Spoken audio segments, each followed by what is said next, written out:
All right. Hello, everybody. Welcome back to another episode of Robinhood Weekly. This is episode number 14. I'm here, as always, with my amazing co-host, Roy, and someone who is the reason we started 3 minutes late. Got it. Okay. I knew it was coming. I'm just... I mean, if you guys saw the live streams at the gold event, you knew that Roy and I were on time for the market close. While we were traveling, Roy and I made time for the market close. Someone ended up coming almost an hour late. So I think it's Canadian time. So I don't know what to tell you. And even some on Robinhood's leadership, they know the meme. They know Tanner is late. That was hilarious. I think it was Abhishek. Yeah. I guess you go can ahead, Roy, explain it. Was this Vlad or was this Abhishek that said that? I think it was Vlad who said that, right? I thought it was Vlad too. Yeah. I don't know. But yeah, he walked in and he goes, wow, Tanner's on time. I thought he would have been late. I'm pretty sure it was Vlad. It was so cool. That was hilarious. So Vlad knows the inside jokes. Robinhood Gold was awesome. We're going to be discussing Robinhood and all the products they announced and going deep into our thoughts on those products, the future of the company, future trajectory, how the stock reacted, and then the overall experience to the gold event. So a lot to talk about, really exciting stuff, and we'll get into it. Before we get into it, real quick, just quick disclaimer, Robinhood did pay for our flights and accommodations, so our hotel and our flights. They did that for multiple people they invited to the event. It's pretty customary for companies to fly out people that they want to be at the event, just kind of things they do in the context of media. So whatever we say, just that quick disclaimer out there. I mean, we've been pretty objective about the company regardless, so I don't think anyone should be questioning our biases or not. We're paid by shills. Yeah. We just want to make it clear we're not paid shills, but if you want to assume we're paid shills because they flew us out, then you can assume whatever you'd like. Yeah. Okay. If Block offered the same to me, I would still be like, nope, Block is terrible. Dorsey is meh. Thank you guys for the hotel and flight. Yeah, agreed. Okay, let's get into it. Raw takeaway from the event. Tanner, let's start with you. How was being at Robinhood's second annual gold event? I didn't go to the first one. The second one was amazing, though. The first one was whenever they unveiled the credit card, right? Yes, correct. Yeah, I would have been pretty stoked about that as well. Hey. Dude, I started playing with this trend today. It's great. It's so nice. That's awesome. I don't feel like I look like that, but you guys look exactly how you look. I mean, it did a pretty good job on you. It's got the stash. Yeah, no, it always gives me respect on the stash. No one in the audience gives me respect other than the Ghibli style ChatGPT image generation always does me right. But yeah. The event was absolutely amazing. The products that they ended up putting out, I think, was super Robinhood style, right? The portfolios, the Cortex, banking, all amazing. Cortex, I'm a little hesitant about, and I talked to Abhishek about it, and he kind of calmed my nerves, but we can get through all of those depending on, what we get into tonight. But yeah, what were you guys' first thoughts? Sorry, guys. StreamYard's so stupid. Every time you stop sharing your screen, it turns into this like black. Okay, now I got it. All right, so this is okay. So we'll be good for me. There's only two scenes. I just switched mine. All right, Roy, go ahead. Yeah, I it was very different than Investor Day. It's very different than the Miami Summit. This is my first gold event too. We're like the step down from like the VIP Amit, who's world famous, and then there's us. Dude, being with Amit was crazy. Like, you guys are gassing way too much. You're a famous person. I'm not famous, bro. I'm not. He is. But regardless, no, I've been very impressed by the company. Not just how they ship products, not just how they execute, not just how they innovate. You can see the clear vision, the reachable, addressable TAM in Investor Day. But this isn't just a product release. A lot of companies do that. Is it like a party and a press release, a product release, all in a presentation, all at the same time? There's just a lot of very deliberate imagery and thought put into this. And with this being a retail-facing company, I think at some point institutional revenue will begin to accelerate there, but maybe a couple of years out. But it just blows me away how they're able to do this time after time in an excellent way. And also like what they're shipping. Like the biggest thing to me, we knew that there would be some surprises, some big ones. And we had a lot of thoughts as far as what there could be.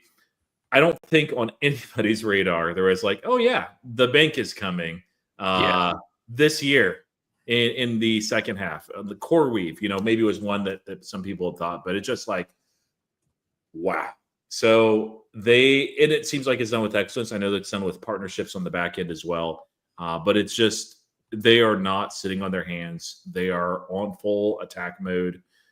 Some things will work, some things will not, but this is a company that like shifts, that just absolutely ships products better than anybody in fintech, I think. I know you think Nubank, Tanner, but. I mean, yeah, I don't know. I put them 1-to-1 with Nubank. Nubank ships like nobody else, but Robinhood is up there. And I've covered a lot of fintech companies. So there is a general slowdown I find that companies find whenever they're getting to these sizes. And then you see these standout businesses that have tens of millions, or in Nubank's case, over 100 million users, and continue to push the bar higher and higher. And it's very exciting. Yeah, I would agree. My takeaway from the event is that this is why I continue to hold my shares and invest in Robinhood. I mean, like, I think we forget sometimes how badly the brand was hurt. And even after all the posts on social media, there were many comments underneath a lot of the Robinhood posts about buy button, GameStop, Vlad's a scumbag, yada, yada. So that sentiment is still there. And I would say it's gone down significantly, but it is still there. And so for the company to fundamentally reshape and re-architect their positioning in finance, their positioning in technology, their positioning in media in terms of how the media interprets the company, I think is just exceptional, dude. To hold your fourth event or third event of the past year, second gold event, just a year later from the first one, and for it to be this big of a party, that's what it was. It was a party. It was like you got in, there was an hour of mingling, drinking, eating, whatever, and then you get to the main event. The main event is crazy. They have drones flying around, all this stuff. It's outside. It's like a vibe. Everyone's excited. We're clapping. We're hollering in the crowd. And then it's done. And then it's a party. And we got to have an exclusive meet and greet with Vlad for 45 minutes. We'll talk about that. But then after that, you could just talk to a bunch of people, walk around, drink. Like, it was really an event they put on. And they did it in such an incredible way. I think backed by the fact that the things they announced were not nothing burgers. They were like really big product updates. And so I think if they commit to doing this 3 times a year, there's going to be like 10 new products every single year, if not more. And so I think their trajectory is just very, very exciting. And the one thing I think we can't say is that Robinhood is not innovating as much as they can try to do. Yeah, and some of the products, seem pretty niche and more just to catch attention, I think, than anything. The biggest one was the cash delivery. If you look at comments online, some people are like, that's awesome. A lot of people are making fun of it. They're like, cash, like, who uses that? And Vlad mentioned it's like 12% of all transactions in the United States. So there's still a meaningful amount of people. But, I think really that is showing who they're trying to go after are, people that are affluent, and they're trying to do something that's a little bit differentiated in the space. So, people that switch to Robinhood banking can be like, oh, yeah, I'm going to get, $200, give a $7 tip to the whoever's delivering this. And I don't even have to go to the ATM anymore. I love that meme, by the way. This is great. But yeah, Saratoga boys, baby. Heck yeah. Yeah. But, Roy found out it was literally from, or most likely from, the post that Robinhood actually took of the ice and everything. Yeah. It was cool, dude. It was a really, really cool event. I think we were just excited to be there. It was at the San Francisco Mint, so that was pretty dope. Gold event. Yeah, it was decked out for Robinhood, and they know how to throw an event. They really do. I think the France event is going to be even better than this one, and then the summit for active traders probably in the fall is going to be even better. I mean, I think they know what they're doing when it comes to these events. The production was good. There were barely any technical difficulties. They had one little small mistake, and and those things can be nerve-wracking when you're public, but they got the job done. And it's kind of like a lot of the products that they ship too. Like they feel very polished when they actually hit even the beta. They showed off, well, we won't talk about that one, but they showed off a product there and played with it quite a bit, and you could just see what the user interface. It was very, very typical of Robinhood, just being done with excellence. So let's get into the product. Let's start with Cortex. Banking, I know we'll create a big discussion, so we'll leave banking for the end. Cortex is their new AI product. I'm sure people have seen it, but essentially it's not going to be available till the fall. They might do a bit of a beta release before that. Essentially, it's not a ChatGPT LLM type of product with a chatbot where you type in, "Hey, how's Nvidia stock doing?" and then it gives you answers. When you go to Nvidia and scroll down, it condenses all the real-time news, technical analysis, earnings updates, etc., and then gives you a summary that is to the minute what exactly is happening with Nvidia. So if there was some breaking news at 12 o'clock, you check it at 12:05. That theoretically should be incorporated via Cortex. And then in options, you can select different strikes on different stocks, and it can recommend using AI different trades, different option multi-leg strategies like call debit spreads that you can potentially pursue, and what are the risks associated with them, and what are the benefits as well. So let's start with you, Tanner. Do you think Cortex is going to be a game changer? And more importantly, do you think it's going to drive more Robinhood Gold adoption? It could drive more Robinhood Gold adoption. What I think it'll do is drive more Robinhood transactions. I think it'll lead to a faster decision making process, because people will stay on app, and in fact, they will think of different strategies in which they can trade this security, and Robinhood will give that information to you right away. At first, I was really hesitant because AI in finance, or especially in certain trades where it's telling you, hey, these might be the certain areas in which you should buy these options or something along these lines, gets me really worried about, creating almost like a super consensus where an overarching artificial intelligence that's telling 26 million users, hey, this is how you're supposed to trade NVIDIA or something like this, got me really worried.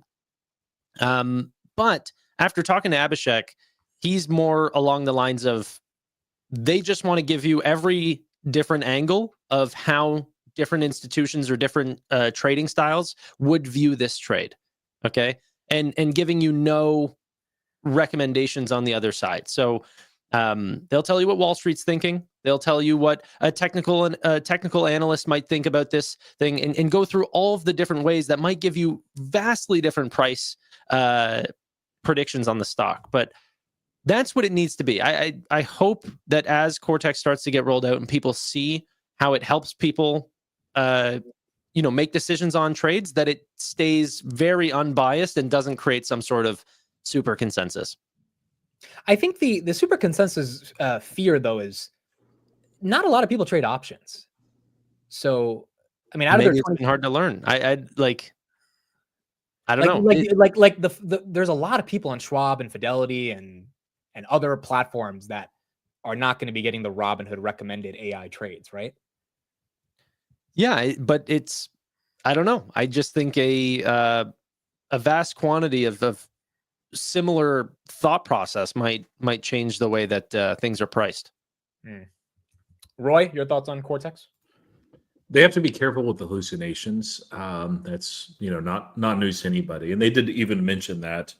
I remember asking too in my interview with Vlad, months ago, on AI and hallucinations and AI implementation, and it's like, well, humans hallucinate too, but the challenge is that with automation, as far as like full self-driving stuff, and also with LLMs, those tools are actually held to a higher standard. We don't expect like, oh, if it's like 1% better than humans, and that's okay.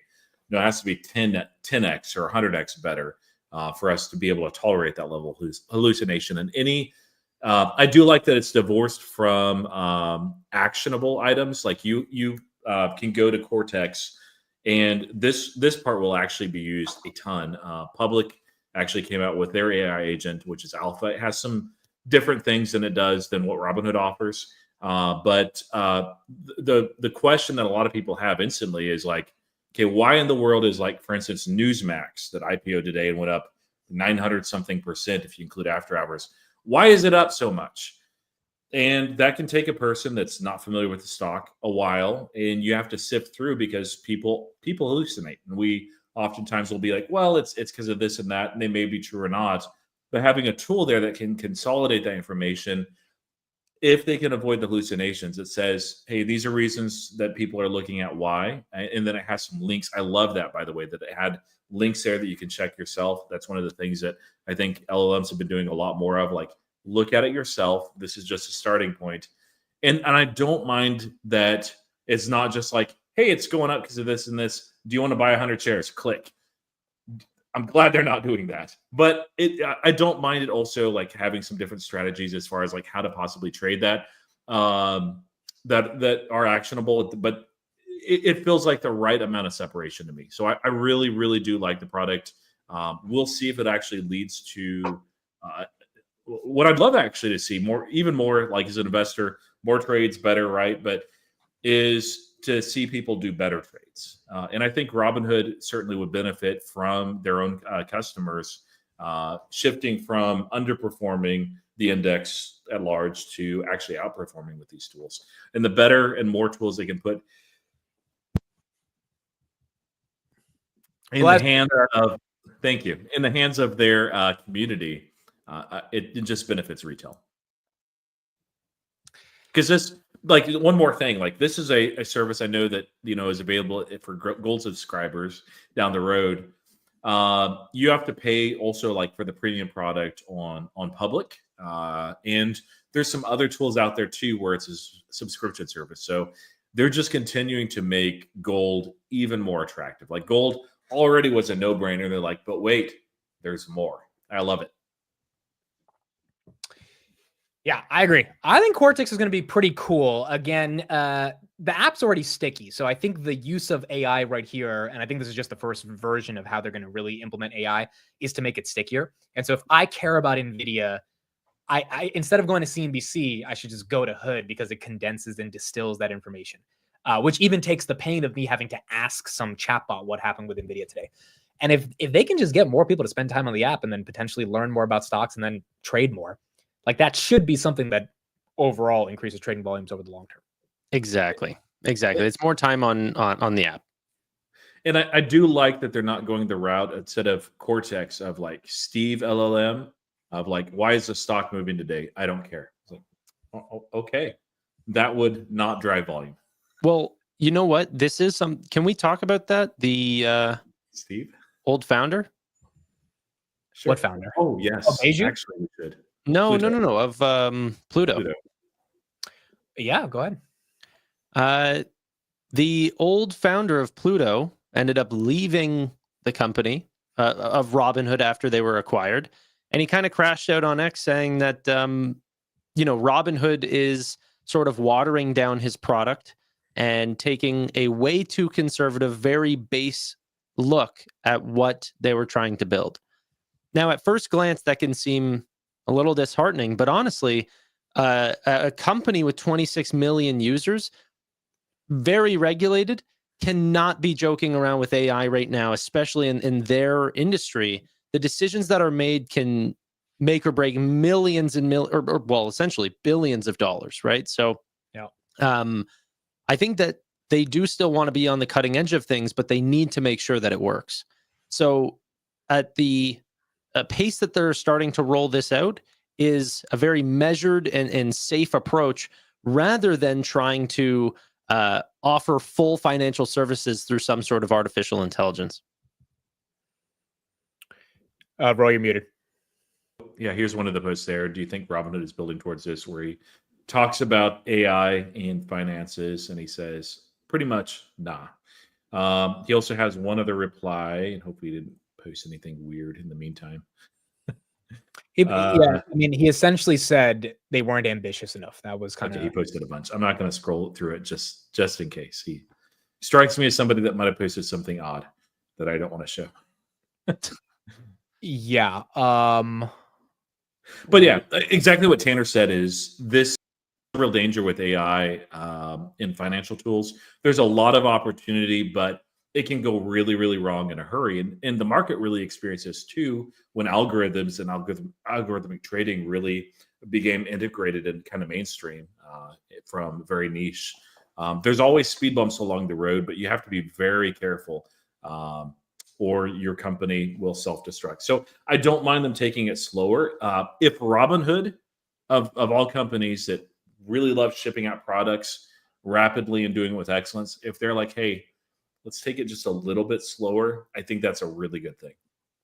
Yeah. And I the co-founder Pluto, I mean, look, I don't blame him for leaving, because it seems like that guy is just way too ambitious to be stuck in a corporate hierarchy. Like, at the end of the day, Robinhood still is corporate, right?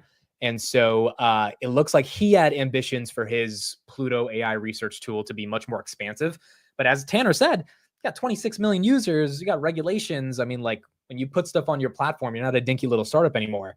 You know, that you get sued, and Robinhood is already getting sued every other day and with different things. So I think they had to tamper down some of his ambitions to be able to make a product usable. But I don't blame him for leaving, simply because, he didn't feel like it was a good fit anymore. But I do give a lot of credit to Hood for making that decision, because that was probably a tough call. That was probably Vlad telling the guy whose company he's just bought, hey man, you can't ship this. Like, this is too much right now. And you probably had to have that hard conversation, but nonetheless, I think that'll be beneficial for Robinhood long term. Yeah. I'm very excited. I did want to touch on something that wasn't in the gold event, but had a lot to do with Robinhood, however, was event contracts. We're seeing more and more. I think we're at 2 or 3 different states that have come out and said, hey, we have problems, cease and desist. New Jersey. I pay taxes to these fuckers, and they're now upset at Hood. Like, what are my taxes doing? Don't get rid of my event contracts in Jersey. Come on now. So the exciting thing that I find with event contracts is, well, one, the money. What's up? But it's not just about the basketball games and everything like this. I'm excited about all the new, like, this is not a single event contract like the election betting or Super Bowl. They're building a hub now, right? So this could get as large, if not larger, than equities or some of the other existing products that they already have. And the exciting thing too, I started to think about it more. This is not an A-B type offering or a 50-50 win or lose, right? I actually think that people need to give more credit to the type of product this is, because you can enter and leave at any time. So you can actually bet on on an outcome happening. And even if that outcome doesn't happen, but sentiment during the time of the prediction market changes, you could make money and leave. Well, the outcome, you might have actually been in the wrong side of history if you would have left your money in there, but you could have benefited from the sentiment change. So I actually do think that leaves it much more open and much more broad than some people are giving it credit for. But that's not the news I wanted to bring up. If you could share my screen, Amit. Okay, StreamYard's being really stupid, so hold on. Like, it's actually... What's going on, buddy? Dude, it's like really pissing me off. They introduced this new feature on how to share screens. Hold on. So look, I pressed add to stage. You can't see it, right? No. Okay, so let me do a new one. Yeah. Okay, now you can see it. Dude, it is so stupid. Like, I hate this website so much. I haven't had any problems with it, to be honest. All right. Kalshi just filed suit in federal basically, Tanner court. just called me stupid. That's what I heard. You should say, honestly, I know it seems mean. You guys should watch this guy read a map. Okay, all right, hold on. We are not going to disrespect the fact that I made you guys walk for 10 minutes before realizing we had to go the other way. So. Yeah, we walk for minutes and then turn 180 degrees and go the other way. They show me, they go, you think it's that easy, smart guy? They point the phone in my face for like 2 seconds. I'm like, it's so clearly this direction, like immediately. I blame Waymo's maps. It's Waymo's fault. He's blaming Apple Maps versus Google Maps. Now it's Waymo Maps. Oh man. All right. But Kalshi is saying they've had enough. Okay. They are filing a suit in federal court against the states of Nevada and New Jersey. And they're saying, hey, bring it on. Okay. So they think what they're doing is right. We'll have to see in the court of law. But last time they did this, they had a pretty good success rate. They came out swinging and they won against the ability to offer a U.S. election market. So, yeah, hopeful. Okay. Yeah, we'll see what happens here. Like it's one of those areas where, depending on who you talk to, like there's some people that are like, it's illegal. It's like, no, it's actually a gray area. And it may be that over time, like that courts will decide and states as well, like, hey, this is illegal, at which point they have to cease and desist. Jacob, that was the last graph that was put up there by Amit. He had done some calculations. I don't know if these are accurate. Like, these are just napkin math at this point, but he's looking at NBA, NFL, CFB, NHL, and so forth, MLB, and some different annual revenue scenarios. And it's very interesting. You guys know I'm net neutral in this product. I think, yes, it'll be meaningful for revenue. I don't personally love it being integrated the way it is. But they continue to ship product after product, multiple products each year that are at that 9-figure annual run rate. And I think this is just yet another one of those, even with states like New Jersey, which, sorry, Amit, but New Jersey, like you guys love regulations and like you can't pump your own gas. Like, what's with that? So I still don't know how to pump my own gas, to be honest. But you're driving a Tesla, so who cares, right? It's true. That's true. Circumvent. But no, like it'll be meaningful. It'll be very interesting to actually see the legal ramifications. I think was really, really smart by Robinhood. They pick partners very well. Of course, their banking product is back-ended by Coastal, which also back-ends their credit cards, which seem like they're successful so far. Here, Kalshi is probably a much better bet than Polymarket, and I know that there's many others out there. We even saw a headline, I don't know if you guys saw this today, that Webull is partnering with Kalshi, offering some of its contracts to their own too. So it's a growing space, and frankly, like Robinhood wasn't like the first to offer this. It's Kalshi, but they're partnered with them, and as long as it survives the legal challenges, like there's going to be, like we're going to eventually probably see this in Schwab. Like, to be honest, I don't love that again, but it feels inevitable. They wouldn't do that though, because they're a real brokerage, I thought. What happened to that, huh? Yeah, I think that they will eventually. By the way, you missed the biggest point on Webull. They are allowing hour to expiration contracts. We heard of DTEs. This is HTEs, hourly expiring like event contract betting. It like what's the weather going to be in an hour? Like insane, bro. But this is the way the world's going. Yeah, I don't love it again, but it's inevitable. It feels inevitable at this point anyway. So sure, yeah. Also, Schwab might introduce. Schwab invested in Kalshi. I wouldn't be surprised if Schwab did it through Kalshi. Charles Schwab himself personally invested in Kalshi. So I didn't know that. Interesting. Yeah. And you have an interview with the founder of Kalshi too. So shout out to Amit. You can look at his channel. Tariq Mansour. You can search for that ex-Palantir guy, by the way. So take a look. It's a good interview. Yeah. All Tanner, right. I see that look when I mention Palantir. It's like, settle down. Dude, the whole weekend, Tanner just kept telling us about Palantir's overvalued. We're like, dude, we're at a Robinhood event. Like, can you relax? Like, we're trying to talk about Hood today, not Palantir. No, I think the real story is that you guys didn't disagree.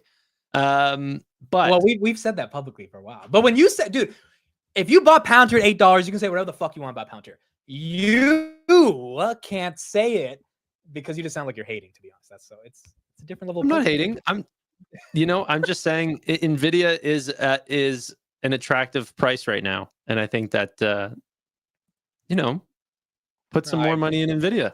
I agree. We should talk a little bit more about Nvidia later, but all right, let's get into the big conversation that everyone is probably curious about. Banking. Robinhood is becoming a bank. This sparked a lot of debate over the weekend. On the flight for 6 hours, I read a lot of comments from some people who are invested in a competitor to Robinhood that, well, I'll get into it, but I think there were some interesting takes over the weekend. So Tanner, let's start with you, or Roy, let's start with you. Banking, what was your first reaction to it? They're not a bank. They're not becoming a bank. No banking license. I don't think that they want that, just because it invites, at this stage anyway, barring change in regulation, which will take a long time. It actually handicaps them from implementing things that they would like to do with crypto, for instance. So it's one of those necessary things for them to partner with somebody that does have a banking license and has banking as a service opportunities, which is Coastal. It's interesting. Like they have gone from, I think 2 years ago, just 2 years ago, they had debit cards that you could use, and they were a brokerage. That was it. I mean, they had crypto and some other products too. Now it feels like that they have a much more full and robust flywheel that's in the process of developing. It may be that somebody onboards to Robinhood simply because they're like, ooh, advance contracts. I'm going to bet the NCAA. And they end up staying because they're like, hey, I like this. I want to invest in crypto. I want to invest, as far as my portfolio. They have the trade PMR acquisition, which is going that certain direction. They have like banking that's coming out, and it seems like that this is probably geared more towards a high-end clientele, but just it continues to make that proposition of that gold subscription an absolute no-brainer for almost everybody. And some of those products that they mentioned, estate planning, like tax documents and stuff, like these are very nice, very welcome features too. Where this is not just like we kind of have a bank. It's like, this seems like a credible competition in the market. And that's a space that, I think all three of us are in SoFi, but it's ripe for disruption. Man, I just love the way this looks too. That it's such a good job with the Egypt stuff and the cuneiform and the hieroglyphics. So yeah, the presentation of this is it's just so beautiful. They understand storytelling so well, and now 3.2 million people will eventually have access to Robinhood Gold private banking. Tanner, how many users do you think will have access whenever it actually comes out? Well, this isn't like the credit card. Like this should be relatively simple to launch, in my opinion. Yeah. I think everyone gets access immediately. Just really quick, Amit, I just want to try using StreamYard here. No, keep it up. Keep it up. Put it back. Just go down to the pictures and just hover over it and click remove. Yeah, Tanner. Thanks. That's so smart. Yeah. It literally works. I don't know. I just recorded a video earlier today. No, live stream is different. The geniuses at StreamYard decided that when you remove something from the screen goes black. You stay in the corner. And now you have to create something called speaker view, which I'm doing right now. And then all three of us can get I just want to know who's working on these features. I think you have a setting, because there's a setting so then you can like double check what you're about to put on and take away from your screen so you don't accidentally put something wrong up. And I think you can deactivate that. I think that's called like deactivate scenes or something.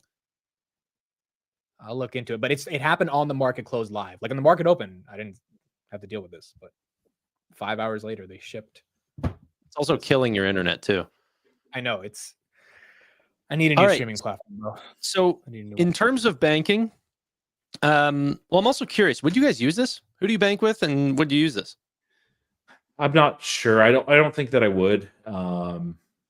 If I was still with Wells Fargo, absolutely. But I moved over to SoFi. I'm very happy with SoFi.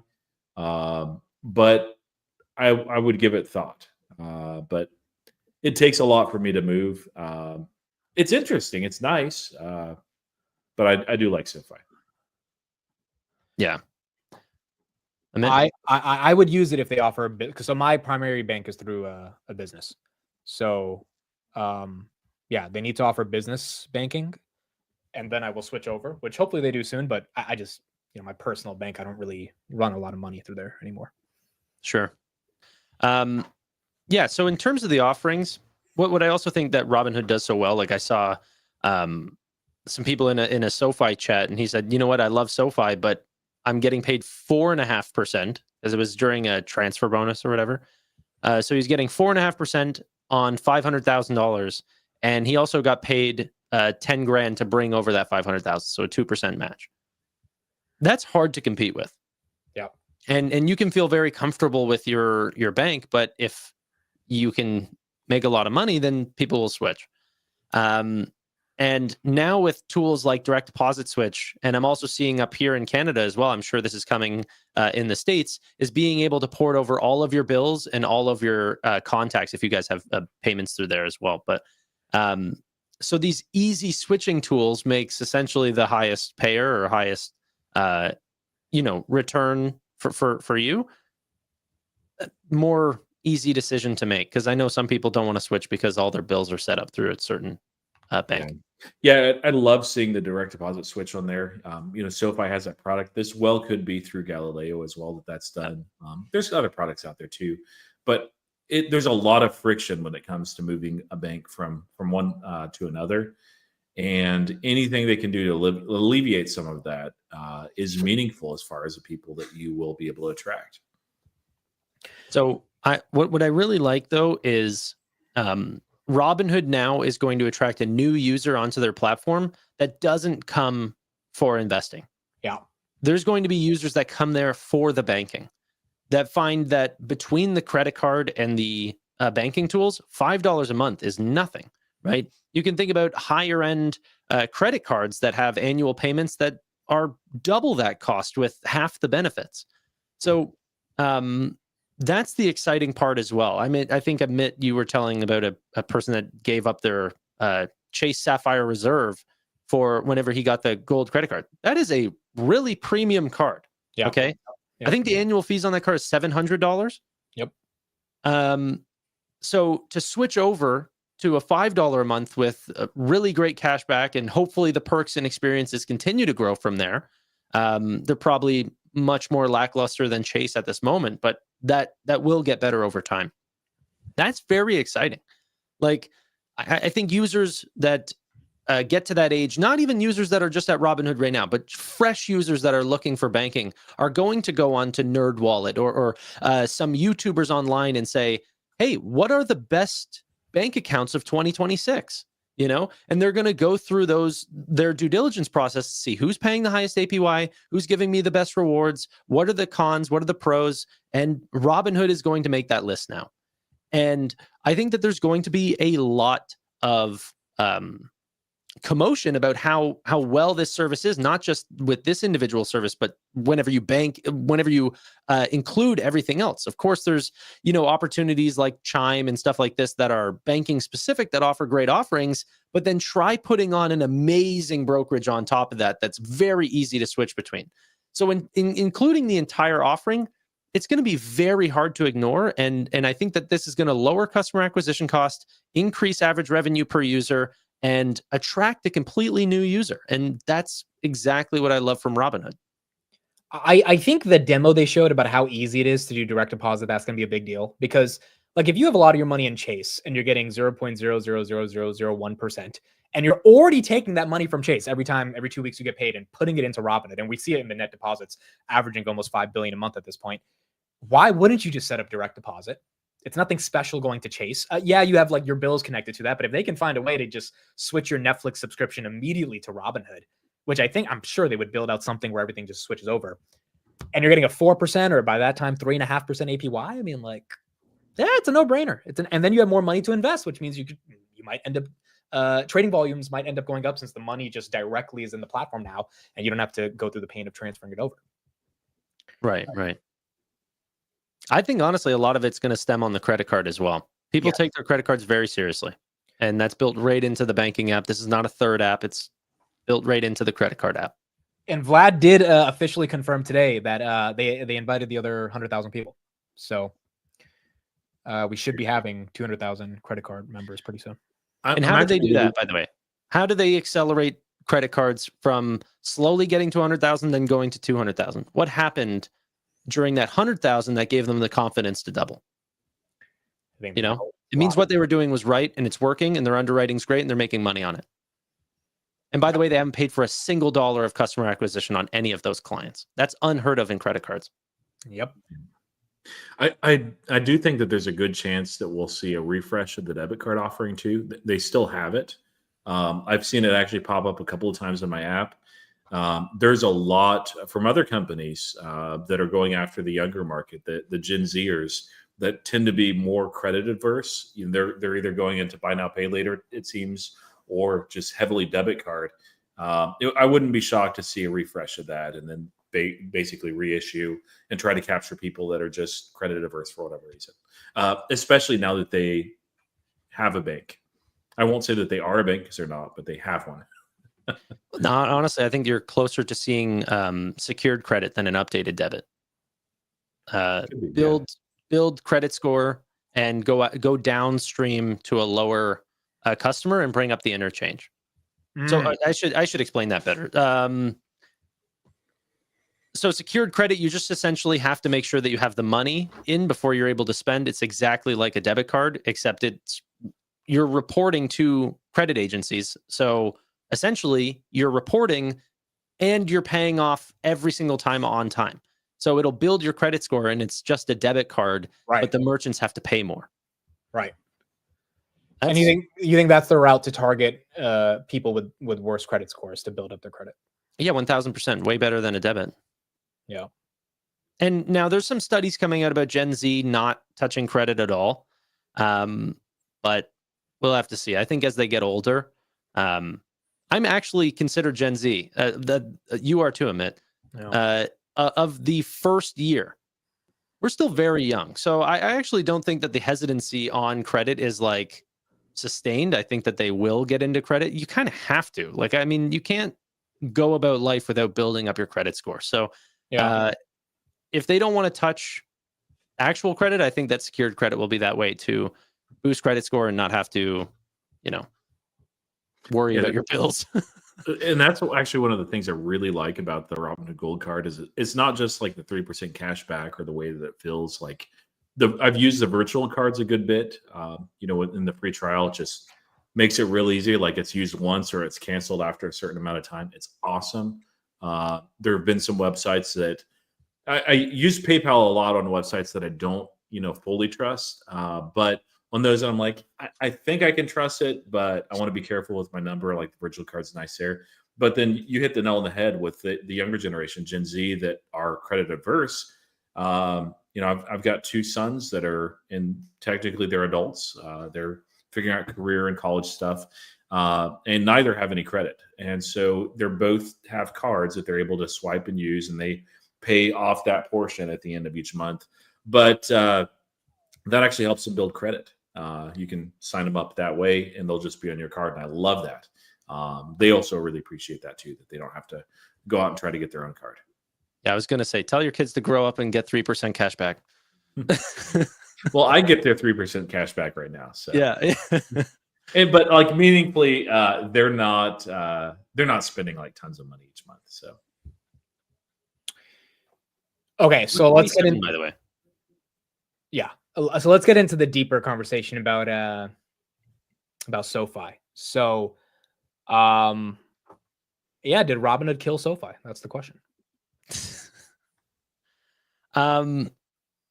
No. My concern was that it will harm future growth.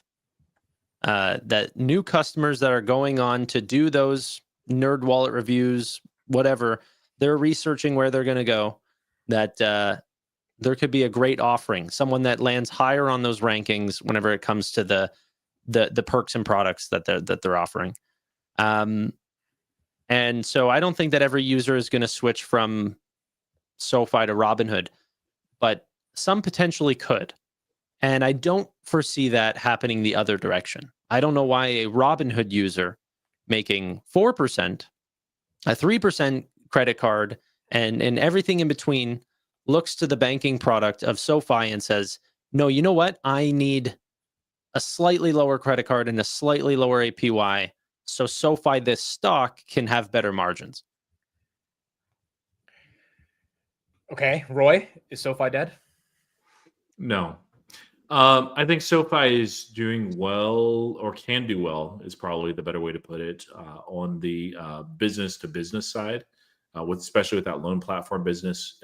We, as much as we might have talked about Palantir when we were together, Tanner and I were talking to you and pounding the table. Like the loan platform business is compelling and incredible, and has essentially no risk for SoFi. Like they're so well positioned with tailwinds and everything.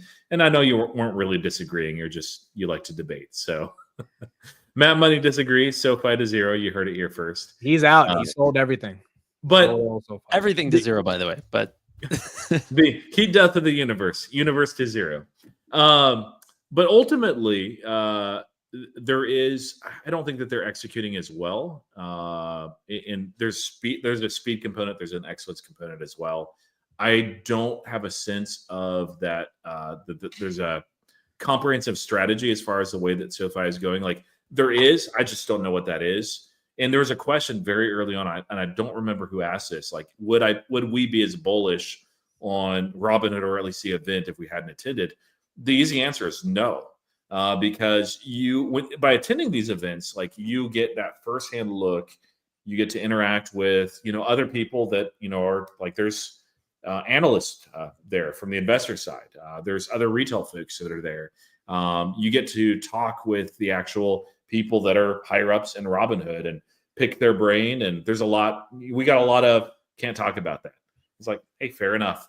But you really get the sense of like this compelling vision that they're really driving at, that there's no silos. They're all on the same page. Had I not experienced any Robinhood events at all, I would probably be a little bit less bullish on Robinhood. SoFi is, especially with the tech platform, but it feels a lot like what people accuse Palantir of being, a black box. It feels like that to a certain point. Like you don't know where they're at, what their goals are, especially what's in the pipeline with the tech platform. You do see some things. They did give us line of sight on some things as far as a Q4 and the full year guidance, but they're just not nearly as transparent, and it makes it harder to have the same level of confidence in SoFi as far as the execution, especially when you see really over the past couple of years, I think a lot of it was macro driven, right? They became a lot more cautious, it seemed, in the way that they shipped out products. And I'm sure we're going to talk about Anthony Noto's probably longest write-up ever on Twitter that came out like an hour ago. Did you see it, Amit? Yeah, I was going to get into that with my take on this. So before I give my comments, I just want to preface, I don't have any more SoFi stock, but I have, and I sold it like a month ago, but I have SoFi options. So I'm still holding on to those options. Those have a strike of 20. And I still do think the loan platform can get them to 20 by January of 2026. Having said that, I think SoFi's in a really tough situation right now. I do think there's a little bit too much bearish sentiment. And no, I do not think the stock deserves to be anywhere near 10 or 11 bucks. I think fair value is closer to 15. So like all of what I'm going to say is under the guise of, I do think the company's undervalued. Would I be buying it over Robinhood? Probably not. But do I think it deserves to be 10 bucks? No. But I've lost a lot of faith in Anthony Noto. And the reason I've lost a lot of faith in Anthony Noto is because he spent God knows how many hours writing whatever the hell this was, which I don't know what your guys' take on this, but this was the biggest red flag I have seen ever by Anthony Noto. Now, why is this a red flag? Well, someone tweets, guys, even though Anthony Noto doesn't actually engage with us, even though he doesn't give Tanner an interview, even though he doesn't give DDI 15 minutes to talk to, he still loves us. He's liking my post, right? And then Noto responds with, I see and hear everything. And then after that, like 2 hours later, he writes this insane, like, I've never seen a CEO write these many sentences to try to justify why he cares about his investors. And the reason this was the biggest red flag is because the entire point of this message here is that we're going to keep executing. We're going to try to execute. And then there's no execution. Where's the execution? Vlad just did a podcast with Bankless, which is a crypto podcast, less than a week after doing Robinhood Gold. He also did a 30-minute CNBC podcast. He did, I think, a 15-minute Bloomberg, and he did a 30-minute Yahoo Finance podcast. He did all the corporate stuff, and then he did a independent new media podcast. Why is Vlad, who has the same hours in a day as Anthony Noto, hosting an entire gold event, doing 3 corporate media podcast stuff with CNBC, Bloomberg, Yahoo, and then having time to do a 45-minute independent podcast where he gets grilled about all the things that he just introduced at the gold event? I feel that Anthony Noto simply does not understand new media, which is Tanner, which is Roy, which is DDI. You've got the biggest supporters on the planet that are talking about your stock every single day. Tanner making videos for literally 2.5 years. And this guy doesn't want to talk to them. This guy wants to write an essay on Twitter about how he sees everyone tweets and he's going to keep executing, but he's not willing to give the time to anyone. Let me finish. Donald Trump became president of the United States of America by doing podcasts. Anthony Noto think he has the audacity to not do a podcast with new media? And it's not just his media strategy, which I think is horrendous. 5 minutes on CNBC every quarter is like, thanks for the communication with investors. Like, yeah, that's great. Second of all, there is no public mind share in the fintech community around SoFi. No one cares. No one cares. No one cares. One-stop shop for financial services is not happening. It has not turned out to play out to the thesis. And if it is happening, they're definitely not letting the world know about it. How is Robinhood generating more buzz when they haven't even released a checkings and savings account over SoFi that has a checkings and savings account over the past couple of years? I mean, to me, anyone betting over Noto versus Vlad over the next 10 years has lost their damn mind. And I quite frankly believe we have 3 years of execution to understand that. Not saying SoFi can't do well, but if they want a tech multiple and the tech platform is not, this whole AWS of fintech is absolute bullshit. It has not panned out. I'll eat my words if it starts growing. It's not growing. And then number 2, the invest platform sucks. So then what do you got left? Lending. Okay, you're a bank. You're a bank. You're a bank. You're a shitty bank. That's it. You're a bank. Now, this loan platform thing might work out too, and that's why I'm keeping my options. But Robinhood is a tech company in financial services that is executing. Anthony Noto is a past Goldman Sachs banker who can barely respond to his most avid supporters on Twitter, has yet to do a single retail podcast, and now wants the street to give him $45 so he can make $300 million in performance stock options. I think I am very upset with SoFi's execution, and I hope Robinhood gives them a kick in the ass. But otherwise, I think it is insane to bet over Noto versus Vlad. So I'm going to let Tanner talk here, but I got your back, Tanner. It was hard to listen to at some points because I wanted to butt in, but you're right. I did need to give you your time. I felt like everyone who didn't like that or who doesn't like SoFi hated that post, and everyone who loves SoFi loved that post. And I'm definitely on the side of I loved that post. Yes. I think that the biggest problem that SoFi has is a communication issue, because I think whenever they're not talking and then you don't see what's going on behind the scenes, you think that they're twiddling their thumbs. And I'm praying that that's not what they're doing. And from the likes of what Anthony Noto says, is that that's not what they're doing. So there's parts in this that I just completely I can't control this here, but stay where you are. It's right at the very top. He says, "Do I strike you as a person that knows what needs to be done and decides not to?" Yes. And that the people who are saying, "Hey, we need to go into wealth management or we need to go into business banking," I do think that he does know that the tools that they are trying to build have a much larger impact, but yet might not be directly customer facing, like loan platform business. That came out of nowhere, and that might be one of the largest revenue generators they've ever created. And it literally just snapped out of thin air. So that is a problem from an investor standpoint that we should have known that. Well, I have news on that. So hold on. But they should have known or to communicate that much better. And Robinhood is very great at communicating. In fact, that they are essentially Hold on, I'm bugging out. You're bugging, dude. This is StreamYard's fault. It's not my fault, bro. StreamYard, we don't need anything more on the screen. Anything this shit. But I really did like the communication. Obviously, he's frustrated. What the parts that I didn't understand is he said, it's like, do you know how hard it is to not reply? And I'm like, well, then reply. Why don't you reply then? Dude, these are the things that I wish, I do agree with you. I wish he did more media, but also. Do you know how hard it is to not reply to people saying mean things about my stock on Twitter? Motherfucker, reply then. Have a podcast with Tanner. Have a little session with Tanner and slip it in. Yeah, I see some comments on Twitter that say some shit. They don't really know that we're working. We're executing. I mean, when Vlad was getting shitted on, what did he do? He started doing podcasts as soon as the company started executing and the narrative changed. I mean, crying about it's so hard not to respond. What? I don't think that's fair. What? That's Look at Elon. Elon's responding all day to everybody.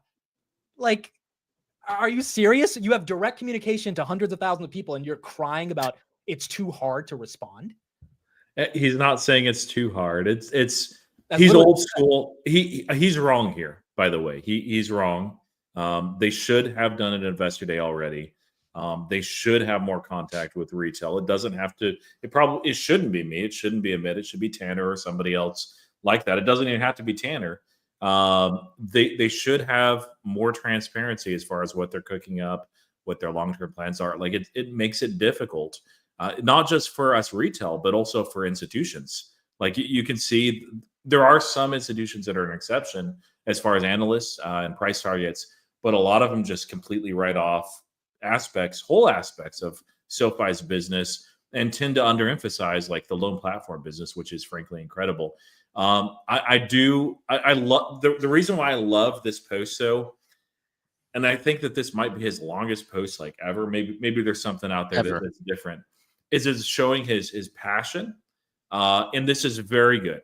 When it's just a business and you're just there to make money and you don't really care, like it changes you if you're actually passionate about what you do. So like flipping back to Robinhood real quick, one of those things that excited me the most is probably 90% of the people that work at Robinhood, maybe higher, are actually passionate about what they do.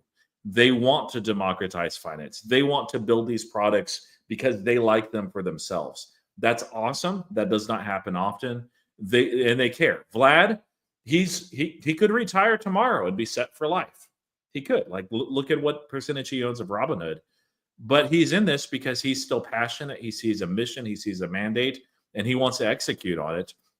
Noto, you can see like for Anthony Noto, yes, he's in there to make money. You know, that nothing wrong with that. We live in a capitalist environment, except for Tanner, who's in communist Canada, close. But Noto is passionate about what he does, and I love to see that. I need to see more execution, but this is kind of like when like I'm a football guy when I have time. I don't have time oftentimes, but if the opposing team says something negative about my football team, they call that bulletin board material. They put it up literally on a bulletin board. Maybe now technology has shifted, but they go back to that and it riles them up and it inspires them to do more and execute more and work harder. And I expect for a lot of people at SoFi, there's some that are just there to collect a paycheck. You'll find that in any business, but this may rile them up and just say, hey, we can't take this lying down. We need to increase the speed of execution. We need to increase the excellence. We need to communicate better and more clearly. And I think that this is probably the best thing that could happen of this is now Anthony Noto is not just invested as far as like making money, but like he wants to prove something. And there have been, look at Noto's history. Look at where he's been. There have been doubters at probably each stage of his life and career, and he has always risen to the occasion. So I love this post. I am very excited. I don't think that they will be able to ship with the excellence, with the speed, with the rapidity of Robinhood for a number of factors, some in their control and some not. But I do think that this leads to acceleration. And honestly, this is an environment, lastly, where Robinhood and SoFi, it's not a zero-sum game. Both can be winners. Definitely. And I also think let's not act like they don't have the tools to launch products quickly. And in fact, he looks at the business much differently than the way that retail looks at the business. And this is why I don't care who interviews him. To be honest, it's not going to be some video that gets 100,000 views. Like, I mean, it's like I'm going to put out an NVIDIA video. It'll do much better. So it's not about that. It's that I want him to answer questions that I have. He talked about 2019 being a year where they felt like they weren't doing very well. To me, I felt like 2019 was their star year because they had launched 100 products that year. So the difference in the metrics that they look at versus what I look at is very different. And I want help understanding that. So, let us know, like, these competitive sustainable advantages. What are the metrics and what makes up the KPIs that you guys are looking for to know that you're hitting your marks, and what makes you guys miss your marks? And yeah, I'd just like to know a lot more about the way that they run the business, because that can make or break an investment. So I want to address a couple of things. Ricky right here says the X algorithm and echo chamber has given Amit the false sense that an interview with him is more valuable than a CNBC interview. This comment misses the point so Yeah. badly, and it's kind of laughable. First of all, I'm not the type of guy to have an ego that says a CEO needs to do an interview with me for him to get massive exposure. My point is distribution on social channels through Tanner, Roy, DDI. Noto's definitely not going to sit down with me, so it's going to have to be one of those guys. That is what matters. Because even as Tanner says, it's not going to get some 100,000. It might get 10,000 views, 5,000. But the 5,000 people that watch it really care. And this is what Karp understood. This is what Vlad understood. This is what Elon understood when he let Gali from Hyperchange ask a question in the 2018 shareholder call when things were not the best for Tesla. And Gali had a way better question than the Goldman Sachs guy.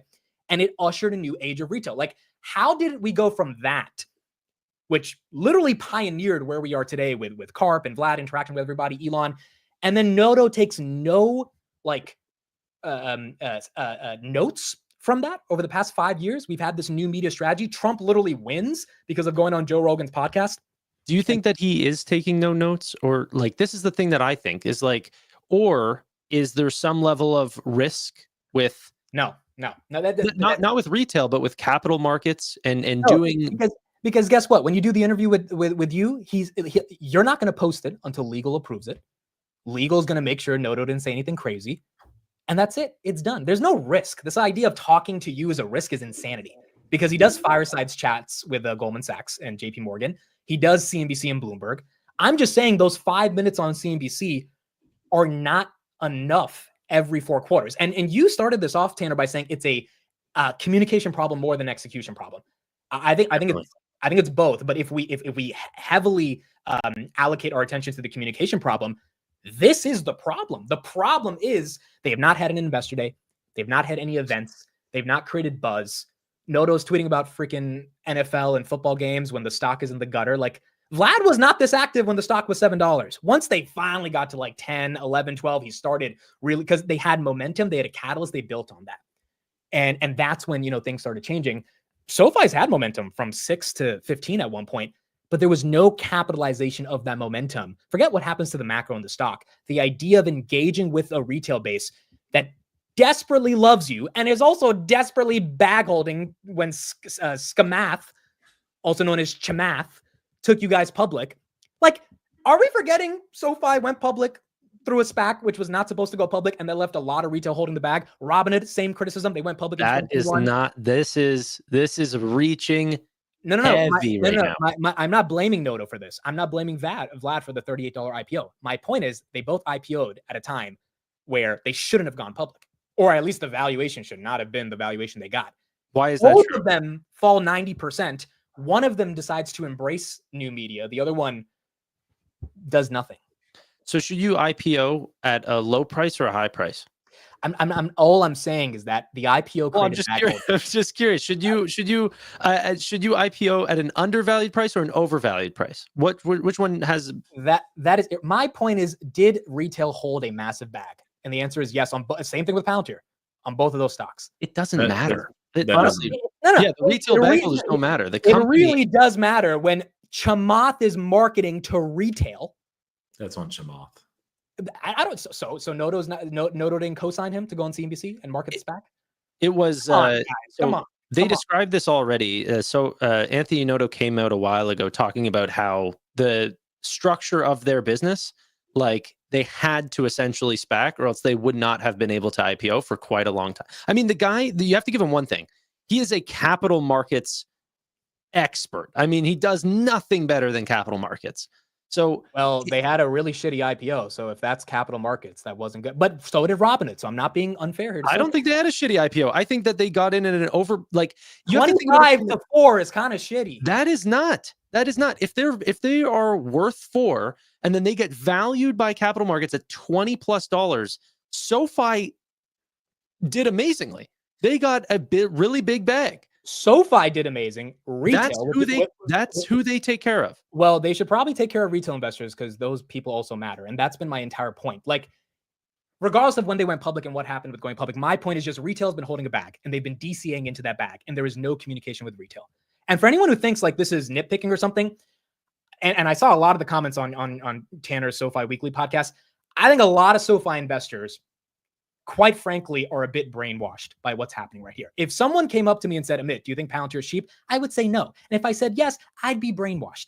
I am able to objectively admit, hey, yeah, Palantir is a bit expensive. If someone said, hey, Amit, you think Elon's hurting the brand of Tesla? And I said no, I would be brainwashed because Elon is hurting the brand right now with all these politics.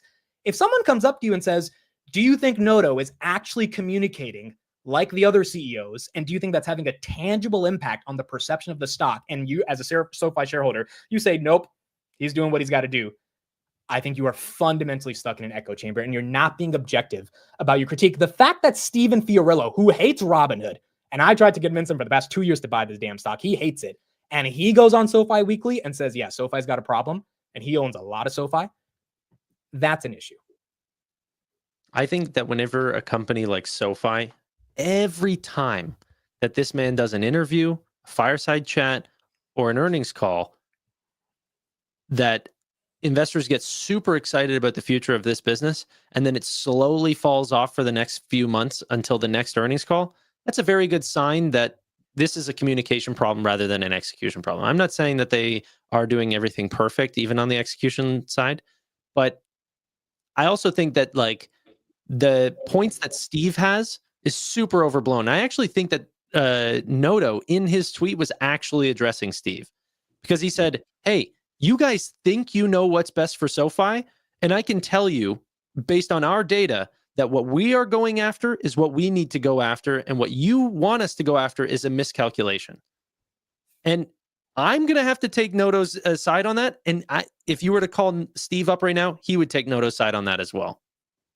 I don't disagree with that either, but I do think there is a communication problem in terms of the brand identity. Execution, I think there's different issues that I care about that maybe a lot of other people don't care about, like the Invest platform. But I also agree the Invest platform is not the majority of the revenue, so I get it. But my critique here is that Noto writing up that essay to me was insane.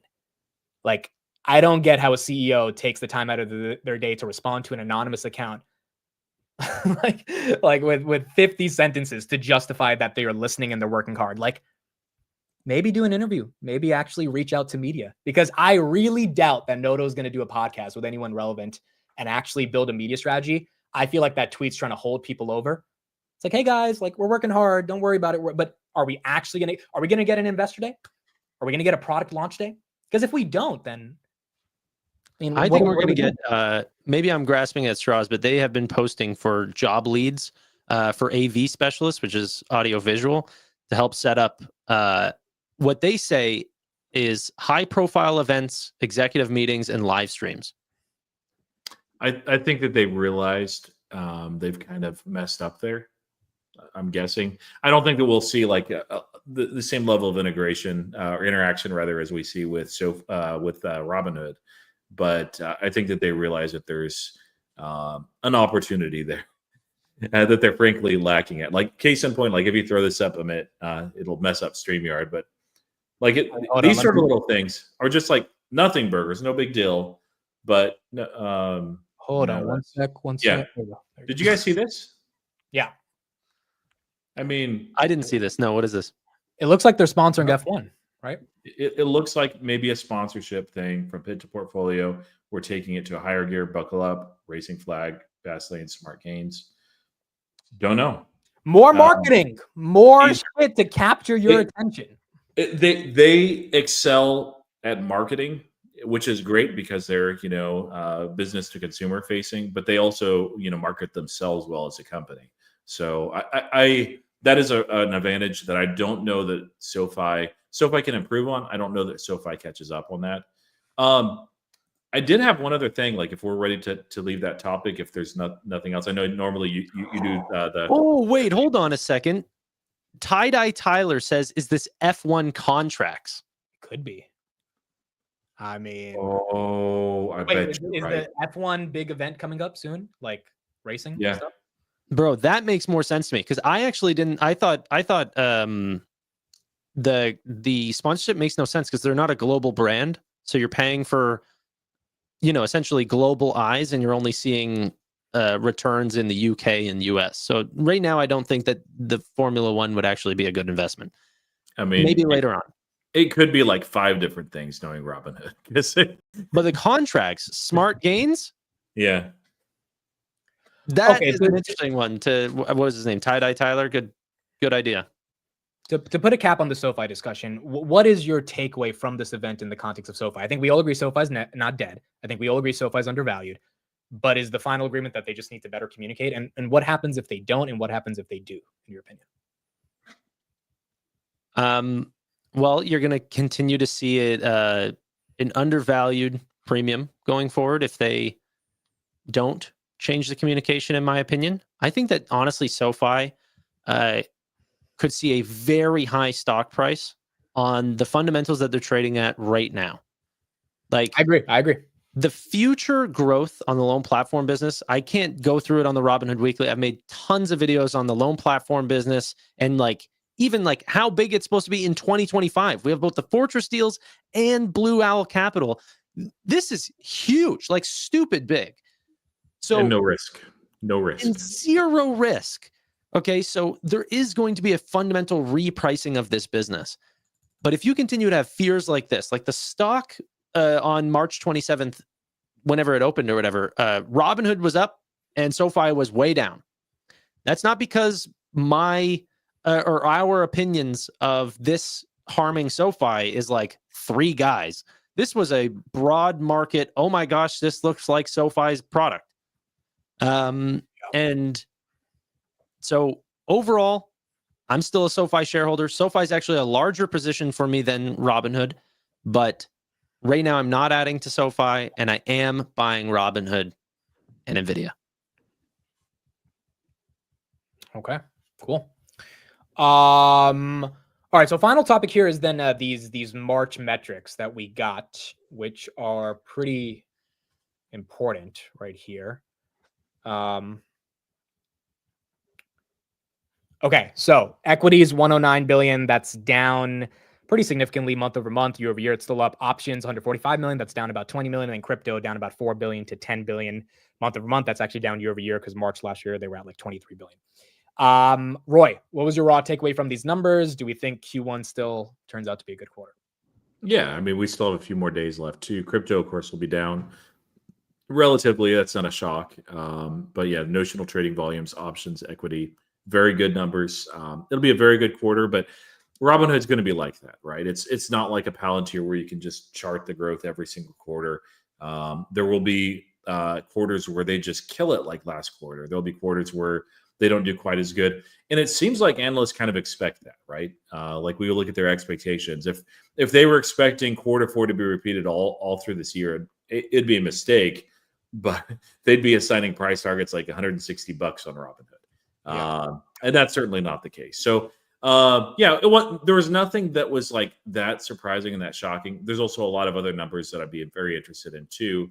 But yeah, solid quarter, not amazing, just decent. Okay, sure. I don't know how easy it is to switch over to this, or you could just go on X and go to my thing. Dude, it's like, look, I press add to stage. Oh, wait, hold on. I have to remove this one then. Okay, that made it easier. There we go. All okay. Right. This is all to March 26th. I just took what the current trading days or like how many we have left, took the average and then added it together. Okay. So essentially what we're going to see for equities is about 127 billion in my opinion. Options contracts about 169 million contracts, which would be a new record. And then crypto volume of about 12 billion. So if we just add in those couple days, because it's about 5 days for crypto, 3 days for equities and options. Essentially, what this is going to pull for us is trading volumes that look like this: quarter over quarter down about 2%, options up 5%, and then crypto about down 37% quarter over quarter. Year over year, you can see all those statistics as well. So year over year, it's averaging at around 50% growth in all the metrics. Yeah, which is not too bad at all. So it'll be I'm projecting like 900 million in revenue. I think the street wanted, or probably 875. The street wanted 930. I don't think we're going to get there. Yeah. This is not going to be $1 billion quarter. Yeah. No. But we have event contracts. We have credit card growth. We have options or index options, futures, all of these things that are essentially unaccounted for right now. That's going to be interesting. Oh, and by the way, let's not talk about. No one ever talks about this, and Robinhood is going to stop inviting me to events whenever I say this.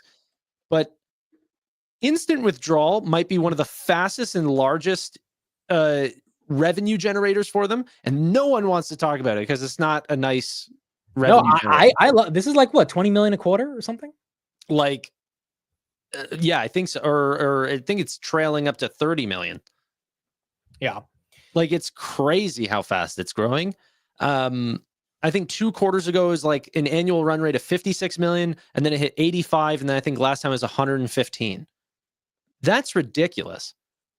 So, like, if it continues to trail that way, they're making a ton of money on that, and no one wants to talk about it because it's not that like. For those that don't know the product, if you need to take 20,000 out of Robinhood, you can get it in seconds by paying like, was it 4%? Something really small? No, I think it's 0.75. 0.75, yeah.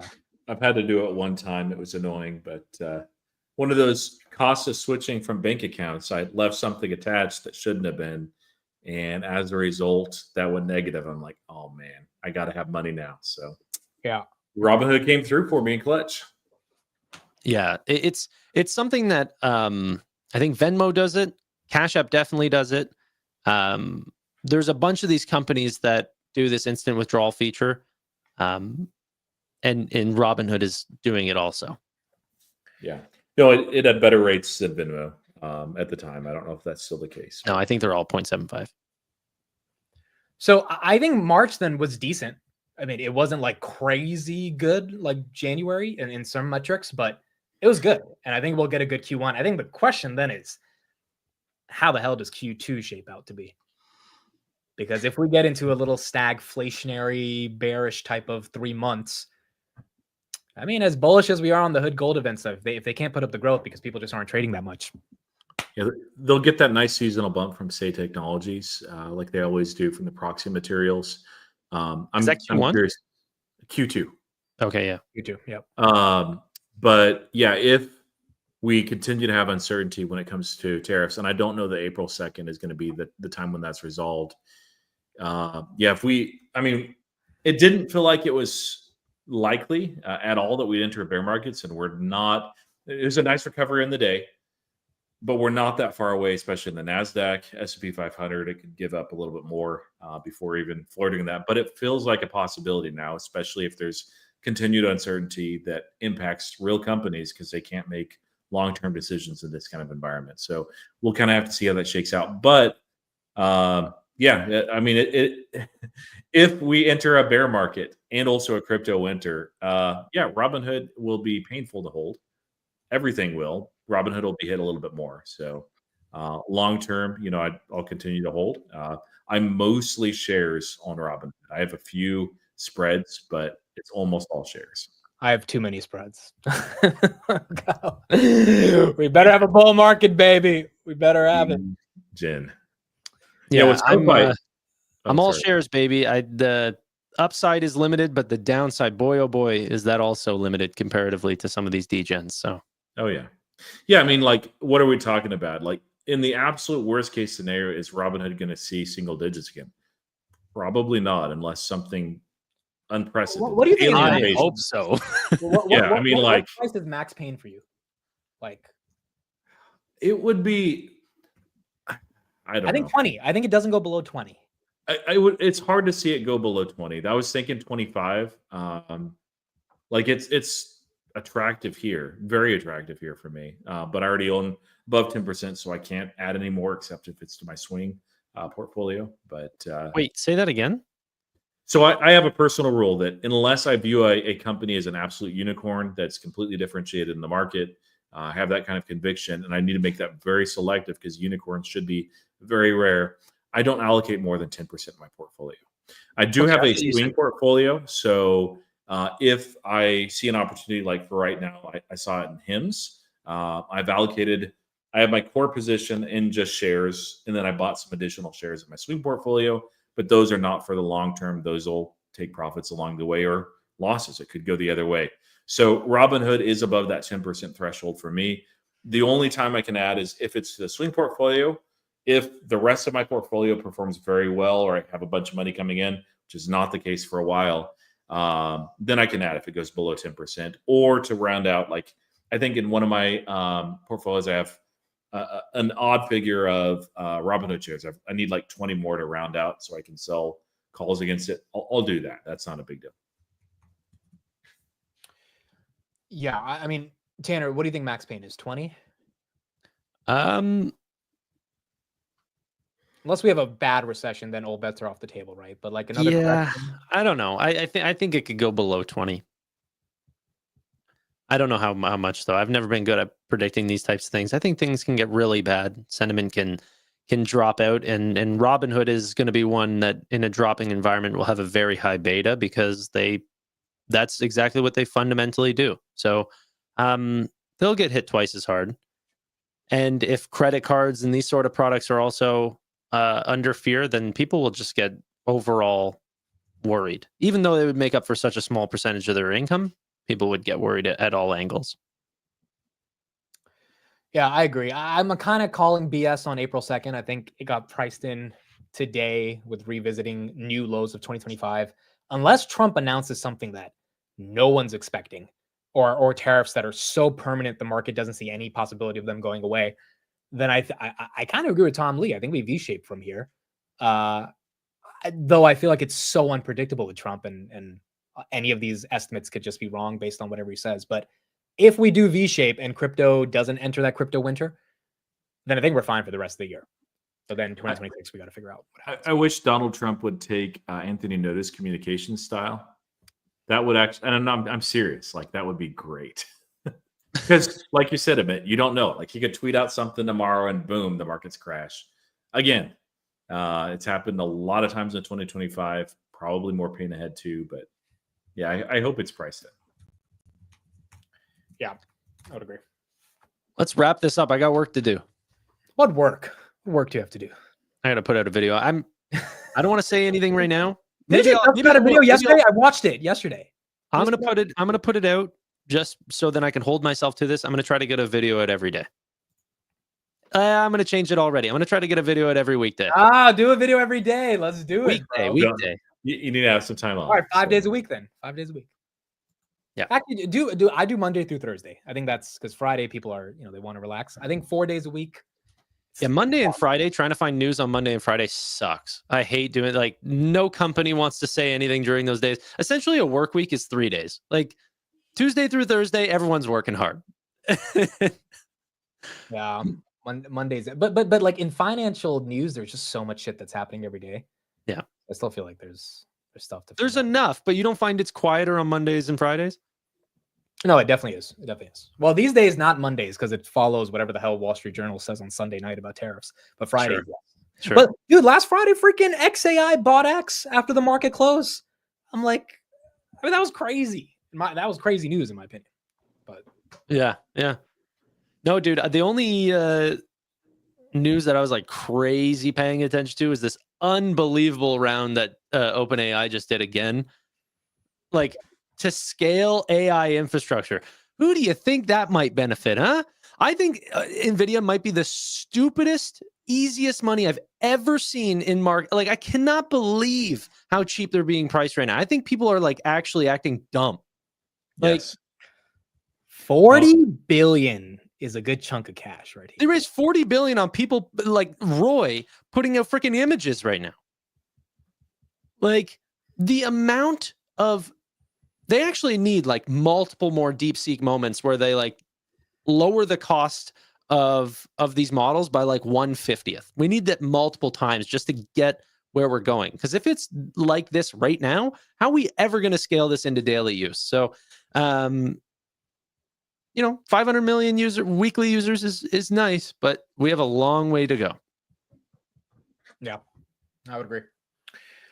All right, cool stuff. Thank everybody for being here. We'll be back next week on Robinhood Weekly. We'll keep trying to provide as much analysis as we can when it comes to SoFi. I know it's a hot topic, but I do think that all of us still are bullish on the long-term trajectory of the company. So having these debates are important. Just like on Palantir Weekly 2 weeks ago, we had basically a 90-minute debate on Palantir's valuation.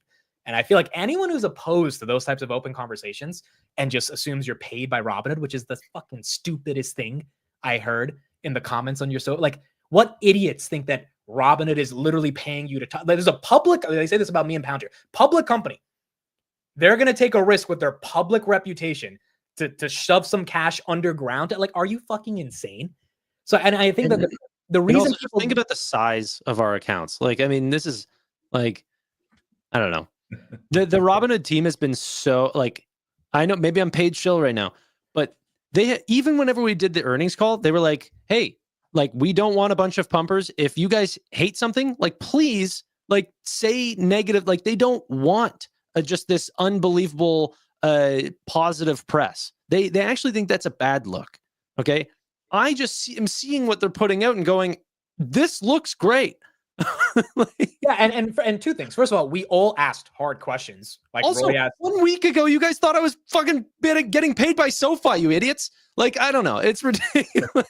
You're getting paid by both ends, right? On the earnings call, I think all three of us asked some pretty tough questions. Not just how great are you, but like some actual like deep questions. Number two is what you just said right there, Tanner, where when there's good things to talk about for like there's a reason we do a podcast on Robinhood. There is so much to talk about.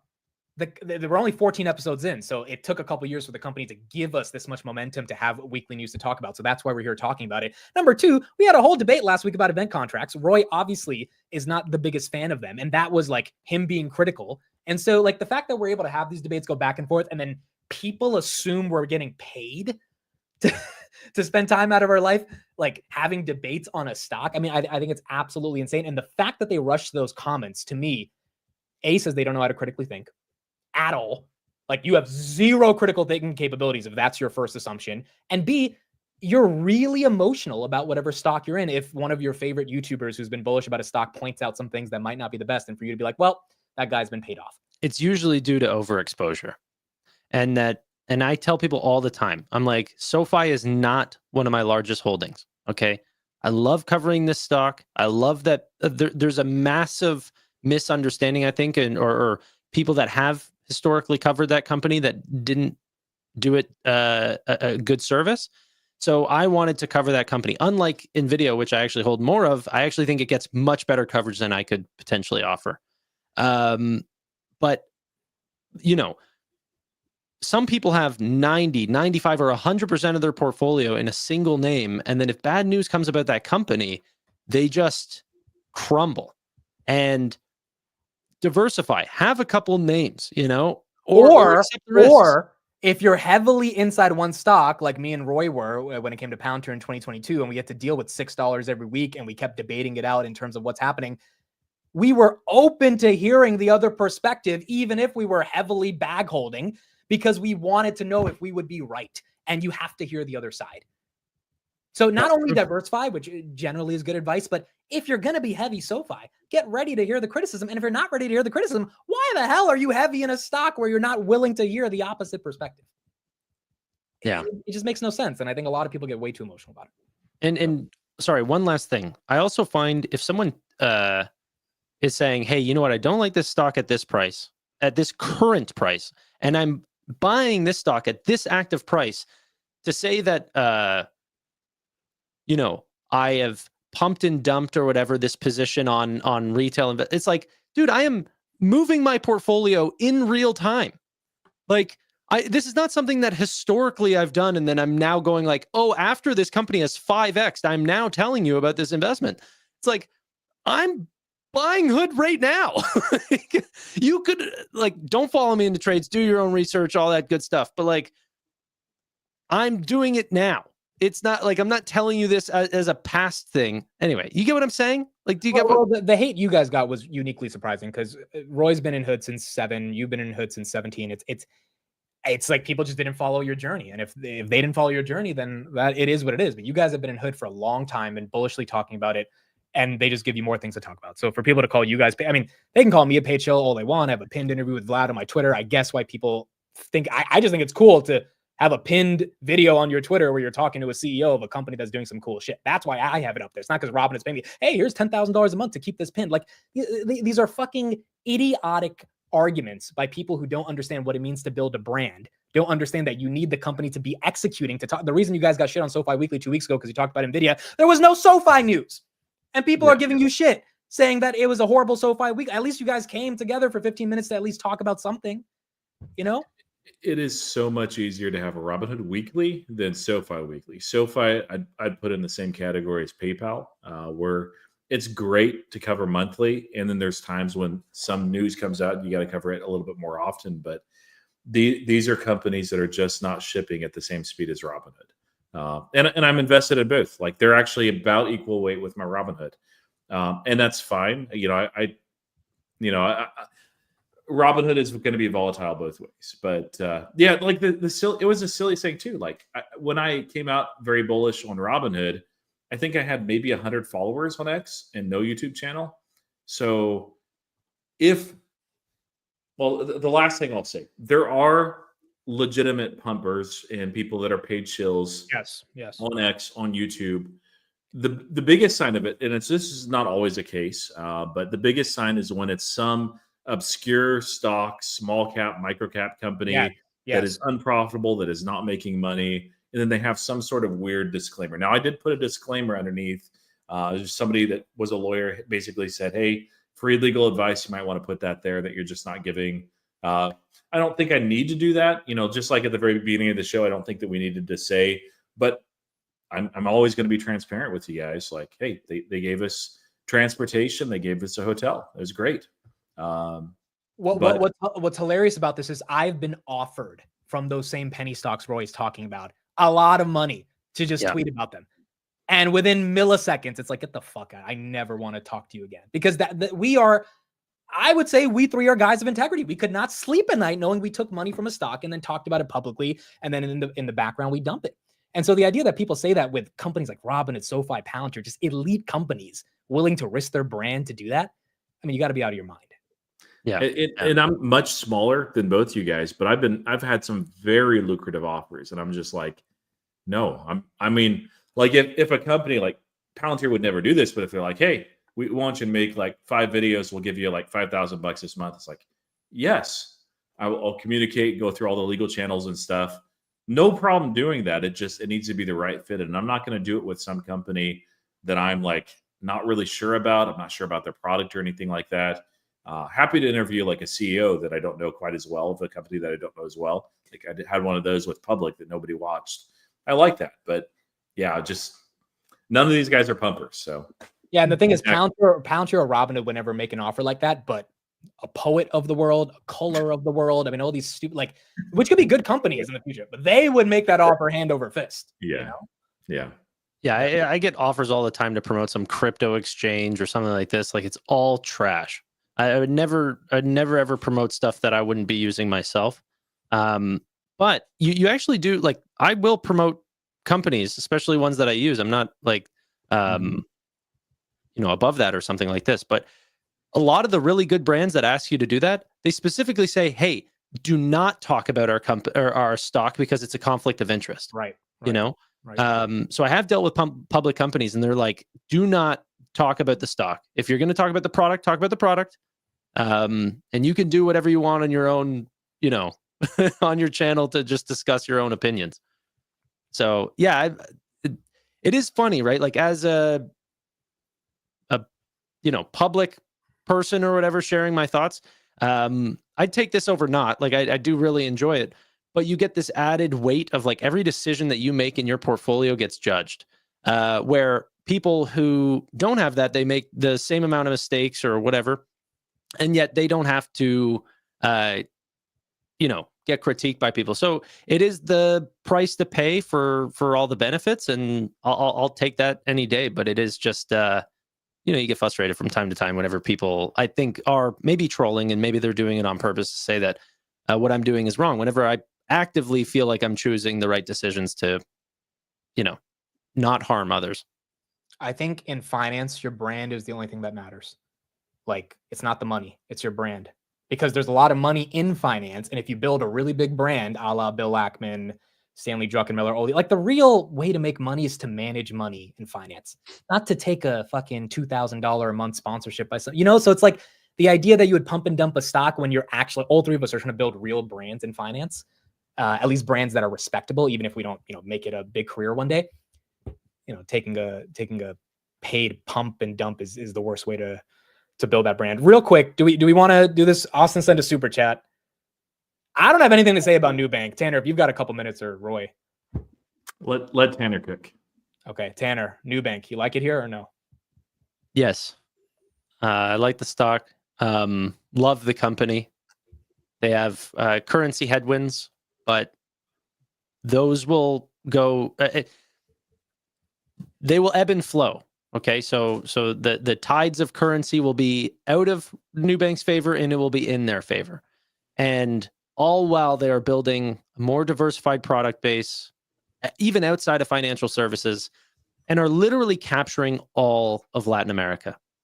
So, and also cryptocurrency is another thing that I just think like could truly displace, currency headwinds altogether if more currency ends up going towards something like US dollars, which Nubank is actively trying to involve themselves in. So here's the real question. Would you buy Nubank or Hood right now? I mean, I am buying Hood right now over Nubank, but yeah, it's just. But you don't hate the valuation at $10. No. It's attractive. I will say, if Austin Harrison is CEO David Velez of Nubank, then you are now a paid shill because he paid you $9.99 to talk about Nubank. So that's about as paid as you get. So yeah. That $10 covers the Waymo almost, the IHOP. So how'd you guys feel about that experience? It was fun. It was cool. Yeah, the Waymo was great. It's actually really fun. I ended up talking to my Uber driver on the way back from the airport here in Houston, and about automation and stuff. That actually led into a Tesla conversation, and he wants to get a Tesla. Like, he's going to get a Tesla. I use Tesla now. So, but I dispelled some rumors and stuff, and he'd been thinking about it anyway, just because of the cost savings. But his opinion is it's going to take a long time to scale out, that you'll still have a job, for the next 5, maybe 10 years, and then they'll figure out something else to do. So you better wrap right now. All right. We got to go. Thank you, everybody, for being here. We will, last time you wanted me to stay longer, Tanner, I had to go, but it's okay. We got some good conversation today. Even though Tanner was late all throughout the event, all throughout everything last week. We didn't get to talk about our 45 minutes with Vlad. Maybe we talk about that next week in terms of just the experience there, but it was really cool. You could tell he wanted to be there, and he really wanted to. Let's actually do 45 more minutes on that. Let's just describe it in a second by second basis. Well, Tanner was late, first of all. Let's Next time, I also want to talk private markets, private equity, and Vlad's comments on blockchain regarding that. It's interesting. Yeah. Well, let's do that on your own private time. Let's close this up. Anyway, guys, I think NVIDIA is one of the most undervalued opportunities. No, I'm just kidding. All right. Thank you, everybody. We'll see you next week for Robinhood Weekly. Bye, everybody. Bye, guys.